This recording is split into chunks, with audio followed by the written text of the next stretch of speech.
తినడం కూడా కంప్లీట్ అయిపోయింది. నెక్స్ట్ కపుల్స్తో ఫోటో షూట్. ఇంకా కపుల్స్కి హ్యాపీ మ్యారీడ్ లైఫ్.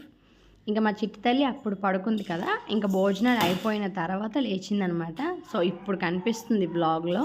ఇంకా ఫుల్ ఫొటోస్ అయితే తీసుకుంటున్నాం, ఎవరు ఫ్యామిలీస్తో వాళ్ళు. ఇంక ఇప్పుడు ఇది వచ్చేసి మా బిఫోర్ ఫ్యామిలీ అనమాట. ఇంకెవ్వరు యాడ్ అవ్వకూడదు అనుకొని ఇలా తీసుకుంటున్నాం.